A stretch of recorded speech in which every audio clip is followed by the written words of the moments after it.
ओम शांति सभी रूहानी फरिश्तों को। कैसे हैं आप सब लोग। उम्मीद करती हूँ कि आप सब बहुत अच्छे होंगे और अपने फेस्टिवल्स को बहुत अच्छे से एंजॉय कर रहे होंगे बाबा की याद के साथ, ज्ञान योग के साथ। तो जी आज आपकी मुरली है 26 जून 69, 26 जून 69 की ये मुरली है। मुरली का सार क्या है? शिक्षा देने का स्वरूप, अपने स्वरूप से शिक्षा देना। तो जी ये है।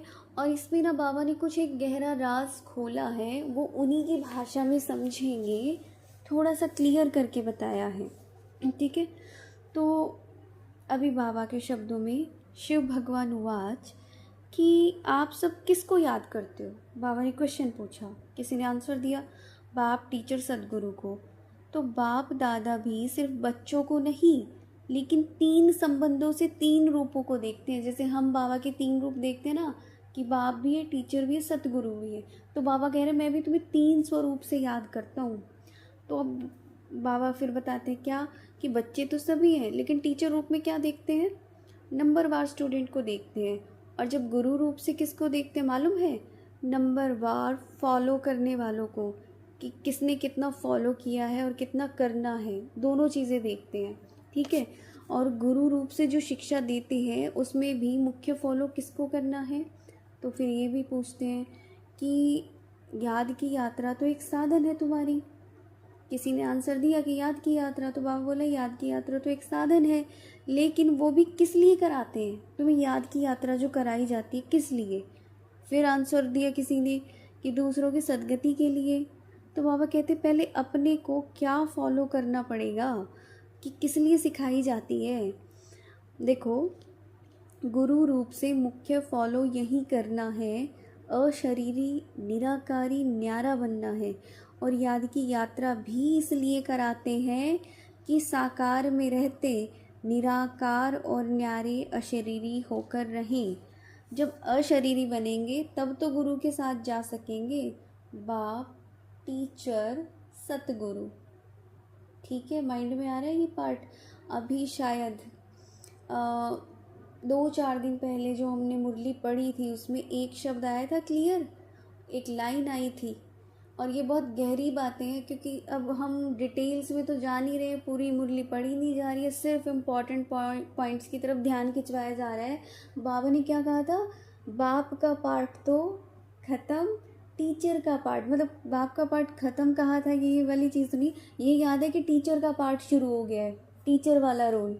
ठीक है, कि लास्ट में चलेगा सदगुरु का रोल। अभी देख लो ये कौन सा टाइम है, और ये तो उस टाइम की मुरली है। सही कहा कि बाबा जब अव्यक्त हो गए, कि बाप का पार्ट साकार रूप से जो था वो ख़त्म, टीचर का।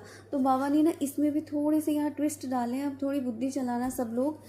कि पूछा बाबा ने पहले तो, टीचर रूप का पार्ट अभी चल रहा है या पूरा हो चुका है? क्योंकि अभी कुछ दिन पहले तो बोला था कि हाँ टीचर रूप में। अभी देखो सेम 69 की मुरली और कुछ मंथ्स ही आगे आए हैं हम, और इतनी भी बाबा ने ये पूछ लिया, टीचर रूप का पार्ट चल रहा है या पूरा हो चुका है? फिर क्या पूछा? रिवाइज कोर्स टीचर करा रहे हैं या अपने आप कर रहे हो? तो बोलते हैं कि उनकी मदद है, किसी ने बोला। तो फिर बाबा बोलते पढ़ाई पढ़ाते नहीं हैं, लेकिन मदद है। यानी 69 से तो रिवाइज कोर्स शुरू हो चुका है। अब ध्यान रखना जो ये सीक्वेंस आएंगे, जो जो चीज़ें बताई जा रही हैं। रिवाइज कोर्स के लिए स्कूल से छुट्टी ली जाती है। जैसे होता है ना, पेपरों से पहले फाइनल एग्ज़ाम्स जब होते हैं, तुम्हें 10 दिन पहले, 15 दिन पहले फ्री कर देते हैं कि चलो जाओ अब अपने अकॉर्डिंग पढ़ो, स्टडी करो। तो बाबा भी यही बोल रहे हैं कि छुट्टी ली जाती है स्कूल से, और जिसको होमवर्क कहा जाता है। लेकिन टीचर का कनेक्शन रहता है, साथ नहीं रहता। पॉइंट टू बी अंडरलाइन, साथ नहीं रहता, सिर्फ कनेक्शन रहता है। कनेक्शन तब तक है जब तक फाइनल पेपर हो, साथ नहीं है। अब ये सोच लेना क्या बोल रहे हैं वो, क्या बोलना चाह रहे हैं। रिवाइज कोर्स के लिए टीचर हर वक्त साथ नहीं रहता है, तो अभी टीचर दूर से देख रेख कर रहे हैं। कहाँ भी मुश्किलात हो तो पूछ सकते हो, लेकिन जैसे पढ़ाई के समय साथ रहते थे ना, वैसे अब साथ नहीं है। क्लियर क्लियर बोल दिया है। और कब बोल दिया? 69 में। हम तो 2025 में बैठे हैं। सोच लो हम किस समय बैठे हैं। हम तो सच में पूरा, वो बोलते हैं ना कि अगर ड्रामा के हिसाब से देखें तो कुछ सेकंड्स बचे हुए हैं ये इस बड़े से ट्रांसफॉर्मेशन में। एक्चुअल में हम वहीं बैठे हैं, अब तो मिनट्स भी नहीं बची, ये मान के चलना सेकंड्स बचे हुए हैं। सुनो आगे। बाबा ने कहा, अभी ऊपर से बैठ के अच्छी रीति देख रहे हैं कि रिवाइज कोर्स में कौन कौन कितनी शक्ति से, कितनी मेहनत से, उमंग उत्साह से कोर्स को पूरा कर रहे हैं। ऊपर से बैठ के बाबा देख रहे हैं ये वाली चीज़। ठीक है, ये हो गया पूरा कंप्लीट।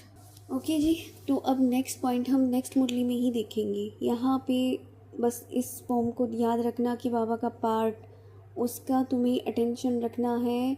कौन सा पार्ट कब तक चला, क्या चल रहा है, एग्जैक्ट तुम्हें पता होना चाहिए, क्योंकि मुरलियाँ हम रिवाइज़ कर रहे होते हैं। तो मुरली सोचो तो सही, साकार मुरलियाँ, मतलब 69 से पहले चली हुई मुरलियाँ, जिसमें बाबा क्या बोलते हैं उस समय का वो बोल रखा है कि बाप तुम्हारा टीचर भी है, सदगुरु भी है, ये भी है, ये भी। लेकिन एग्जैक्ट ज्ञान को क्लैरिफाई बाबा ने अव्यक्त होने के बाद किया। वहाँ पे तुम्हें बताया कि भाई मेरा ये बाप का पाठ ख़त्म हो चुका है, या फिर मैं अब टीचर हूँ, रिवाइज कोर्स चल रहा है और उसमें भी साथ नहीं हूँ, देख रेख कर रहा हूँ, कनेक्शन है, पूछ सकते हो, समझो समय की नाजुकता।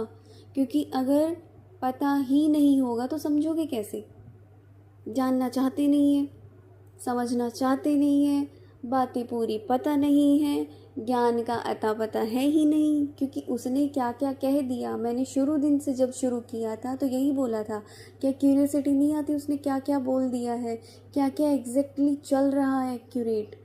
तुम सालों पहले की मुरलियाँ लेके उसके हिसाब से मत सोचना समय की वही है।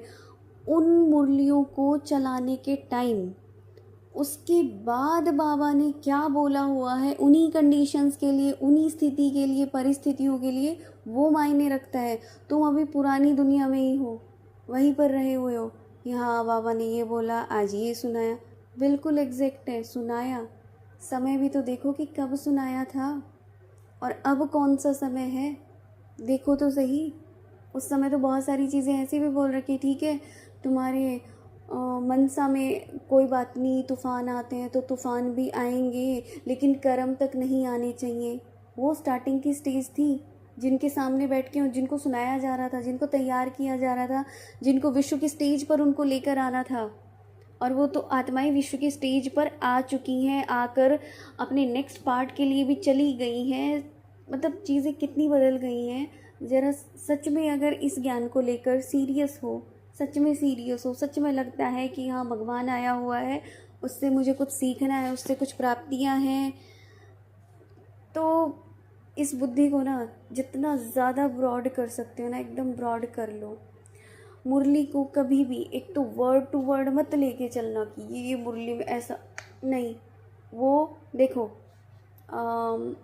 समय, देश, काल, परिस्थितियाँ, उनके अकॉर्डिंग ज्ञान के भाव बदल जाते हैं, ये ध्यान रखना।